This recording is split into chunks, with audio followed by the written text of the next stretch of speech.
kasalukuyan ay nasa labas pa ng ating area of responsibility. So sa latest satellite image, makikita po natin na yung bagyong si Pungwong or tatawagin nating Uwan kapag sa mga oras na ito inaasa natin sa pagpasok sa PAR ay nasa labas pa rin po at napakalayo pa, wala pang direktang epekto sa anumang bahagi ng ating bansa.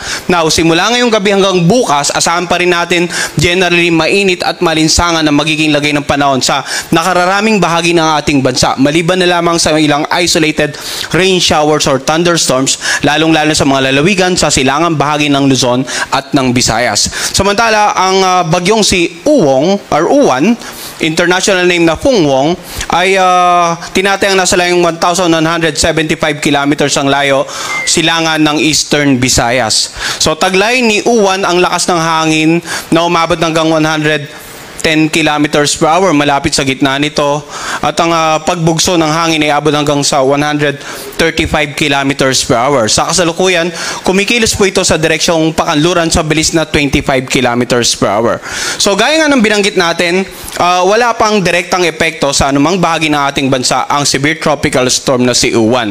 Subalit, dahil nga yung inasa nating paglapit ay minarapat nating mag-issue ng tropical cyclone bulletin sapagkat sa ating forecast track, makikita po natin na inaasahang posibleng pumasok ng area of responsibility si Uwan sa pagitan ng mamayang hating gabi hanggang bukas ng madaling araw, no? At bukas naman ng madaling araw, tinatayang nasa layong 910 kilometers silangan na ito ng Eastern Visayas.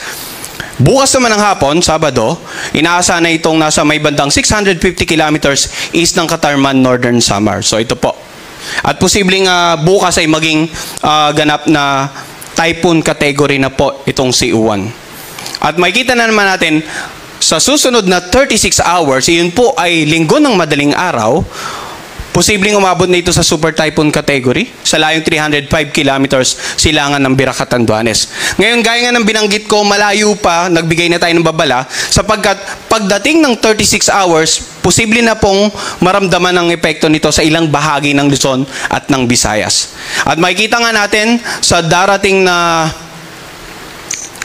linggo ng hapon ay halos malapit na ito dito sa silangang bahagi ng Central Luzon, Central and Southern Luzon. At posibleng sa pagitan ng linggo ng gabi hanggang Lunes ng madaling araw ay tumama ito dito sa Isabela, Aurora area. At sa darating naman na Lunes ng hapon, nakalagpas na ng landmass ng ating bansa. And then sa darating naman na Martes ng hapon or rather Miyerkules ng hapon ay nandito